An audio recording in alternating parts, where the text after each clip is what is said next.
لباس کے معاملے میں انسان کو یہ حدیث سن کے بہت ہی محتاط ہو جانا چاہیے کہ کبھی بھی اس کو کوئی بھی ایسا لباس نہیں پہننا چاہیے جو شریعت کے قوانین کے مخالف ہو یا شریعت نے اس کا پہننا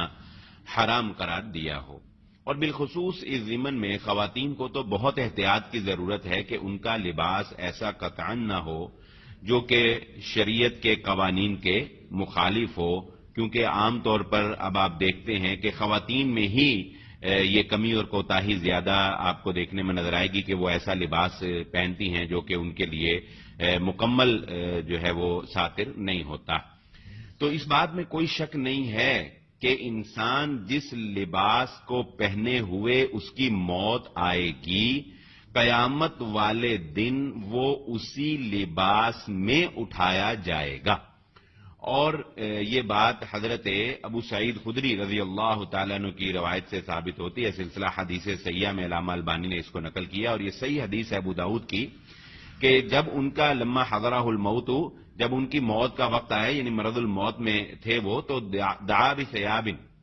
تو انہوں نے ایک کپڑا منگوایا، ایک نیا لباس انہوں نے منگوایا اور فلبسہ، اور اس کو پہنا۔ ثم قال، پھر آپ نے یہ بات ارشاد فرمائی، سمعت رسول اللہ صلی اللہ علیہ وآلہ وسلم، میں نے اللہ کے نبی صلی اللہ علیہ وآلہ وسلم سے سنا ہے کہ ان المیت یبعث فی ثیابہ، کہ بے شک میت کو اس لباس میں، اس کپڑے میں قیامت والے دن اٹھایا جائے گا، التی یموت فیہا، جس میں اس کی موت واقع ہوئی ہے۔ اس سے آپ اندازہ لگا سکتے ہیں کہ لباس کی اہمیت کتنی ہے۔ انسان کو اپنی موت کے وقت کا پتہ تو نہیں نہ ہے،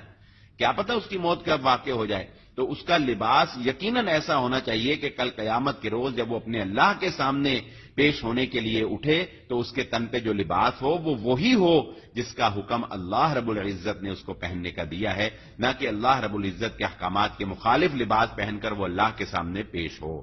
اور یہاں پر اس بات کی وضاحت بھی میں کرتا چلوں کہ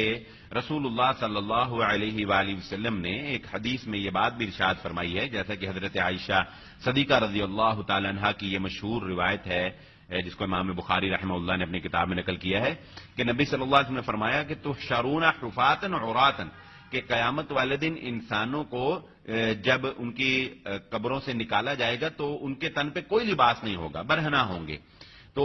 یہ بات بھی ذہن نشین رکھیے کہ ابتدا میں جب سب سے پہلے جب قبر سے نکلیں گے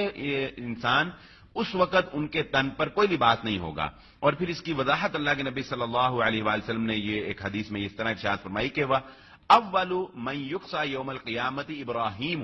کہ سب سے پہلے جس کو لباس پہنایا جائے گا وہ حضرت ابراہیم علیہ الصلوۃ والسلام کی ذات ہوگی۔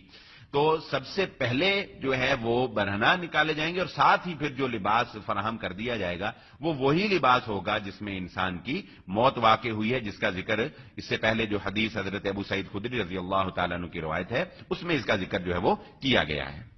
اور یہ بات بھی اپنی جگہ بالکل درست ہے کہ انسان، ویسے تو رسول اللہ صلی اللہ علیہ وآلہ وسلم نے اس بات کی تلقین کی ہے کہ میت کو سفید کپڑے میں ہی جو ہے وہ کفن دیا جائے، لیکن اس بات کی بھی بالکل اجازت ہے کہ انسان اپنی مرضی سے کسی بھی اور کپڑے میں بھی، یعنی سفید کے علاوہ کسی اور کپڑے کو بھی اپنے لیے بطور کفن جو ہے وہ اختیار کر سکتا ہے، یا ایسی کوئی وصیت جو ہے وہ کر سکتا ہے کہ مجھے فلاں لباس کے اندر جو ہے یا مجھے فلاں کپڑے کے اندر کفن دیا جائے۔ اس کی وضاحت ہمیں صحیح بخاری کی اس حدیث سے ہوتی ہے، اور یہ بڑی ہی پیاری حدیث ہے اور بڑی ہی چاہت اور محبت پر مبنی یہ روایت ہے اللہ کے نبی صلی اللہ علیہ وآلہ وسلم سے۔ ایک خاتون ایک دفعہ آئی اور اللہ کے نبی صلی اللہ علیہ وآلہ وسلم کی خدمت میں اپنے ہاتھ سے بنی ہوئی ایک حاشیہ دار چادر جو تھی وہ اللہ کے نبی صلی اللہ علیہ وآلہ وسلم کی خدمت میں پیش کی۔ اللہ کے نبی صلی اللہ علیہ وآلہ وسلم کو اس چادر کی ضرورت بھی تھی، اور عورت نے کہا کہ اللہ کے نبی صلی اللہ علیہ وسلم میں نے اس کو اپنے ہاتھ سے بنایا ہے، بڑی چاہت سے میں یہ بنا کے لائی ہوں، اور میں اس لیے لائی ہوں کہ تاکہ آپ اس کو زیب تن کر لیں۔ اللہ کے نبی صلی اللہ علیہ وآلہ وسلم نے اسی وقت وہ چادر جو ہے وہ زیب تن کی، اور نبی صلی اللہ علیہ وآلہ وسلم صحابہ میں تشریف لائے۔ اللہ اکبر۔ حضرت عبد الرحمن بن عوف رضی اللہ تعالیٰ عنہ نے جب چادر دیکھی نبی صلی اللہ علیہ وآلہ وسلم کے جسم اطہر پر، تو حضرت عبد الرحمن بن عوف رضی اللہ تعالیٰ عنہ نے اللہ کے نبی صلی اللہ علیہ وسلم سے کہا یہ چادر مجھے دے دیجئے. اور نبی صلی اللہ علیہ وآلہ وسلم کی آپ صحابہ سے محبت کا اندازہ لگائیے کہ نبی صلی اللہ علیہ وسلم نے اسی وقت وہ چادر حضرت عبد الرحمن بن عوف رضی اللہ تعالیٰ عنہ کو دے دی. کوئی نبی صلی اللہ علیہ وسلم نے بات نہیں کی کہ مجھے عورت نے دی ہے. ہم کہتے ہیں نا جی تحفہ آگے نہیں دینا چاہیے، ہمارے ہاں یہ بات مشہور ہے، ایسی کوئی بات نہیں ہے. نبی صلی اللہ علیہ وسلم کو تحفہ ملا تھا، آپ کے صحابی نے مانگا، آپ نے اسی کو دے دیا. اچھا، اب جو دیکھنے والے لوگ تھے انہیں ظاہر معیوب لگا کہ یہ اچھا نہیں کیا آپ نے. انہوں نے اظہار کیا حضرت عبد الرحمن سے کہ آپ نے کوئی اچھا نہیں کیا، آپ دیکھ رہے تھے اللہ کے نبی صلی اللہ علیہ وسلم کو تحفہ ملا، انہوں نے زیب تن کیا اور آپ جو ہے وہ انہوں نے آپ نے مانگ لی. تو کیا پیارا جواب حضرت عبد الرحمن بن عوف رضی اللہ تعالیٰ عنہ کا تھا. فرمانے لگے اللہ کی قسم میں نے یہ چادر اپنے پہننے کے لیے نہیں مانگی، بلکہ میں نے تو یہ چادر اس لیے مانگی تاکہ میں اس کو اپنا کفن بنا لوں.